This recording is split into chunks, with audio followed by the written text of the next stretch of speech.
Welcome to Keep the Faith Ministry News. A Labour Party-run council in England has sparked outrage by proposing a sweeping injunction that could imprison Christian street preachers for up to 2 years over claims of causing, offence or distress. Rushmore Borough Council, covering Farnborough and Aldershot, has faced accusations of attempting to criminalize Christians for preaching, praying, and distributing Bibles in public spaces. The council initially applied for the injunction in February, citing complaints about noise, public disruption, and distress caused by street preachers. Under the proposed terms, Christians would be banned from praying for individuals without prior consent, handing out religious leaflets or Bibles by hand, and laying hands on people in prayer, even with permission, according to the Telegraph.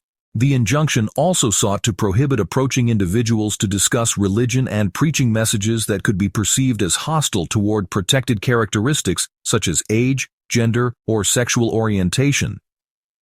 Violations of the injunction could result in fines, arrests, and a maximum prison sentence of 2 years. After an intervention by the Christian Legal Center, street preachers represented by the legal group have managed to temporarily halt the attempts.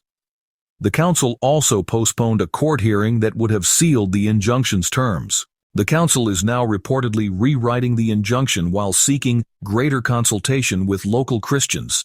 The Christian Legal Center described the proposed measures as disproportionate and unlawful.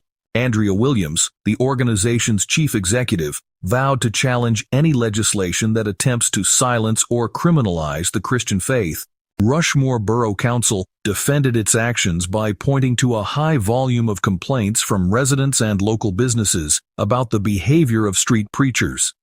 Common grievances included the use of portable PA systems, loud amplification, and messages that some found offensive or upsetting.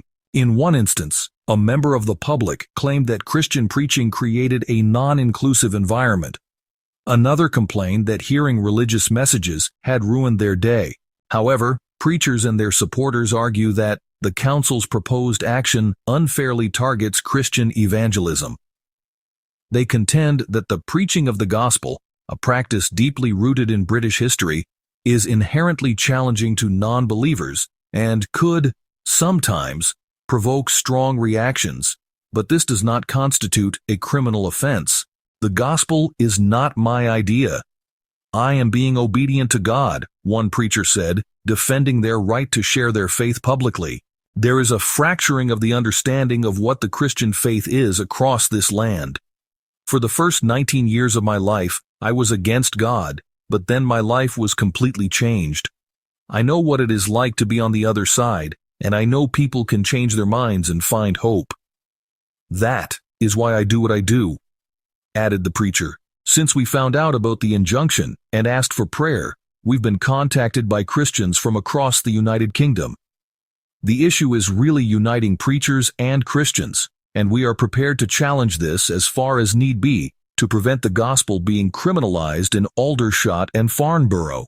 Quote, as Christ's earthly ministry drew to a close and he realized that he must soon leave his disciples to carry on the work without his personal supervision, he sought to encourage them and to prepare them for the future. He did not deceive them with false hopes. As an open book, he read what was to be. He knew he was about to be separated from them, to leave them as sheep among wolves. He knew that they would suffer persecution, that they would be cast out of the synagogues and would be thrown into prison. He knew that for witnessing to him as the Messiah, some of them would suffer death. And something of this he told them. In speaking of their future, he was plain and definite, that in their coming trial they might remember his words and be strengthened to believe in him as the Redeemer. Acts of the Apostles, page 21. This is Keep the Faith Ministry News. Thank you for watching.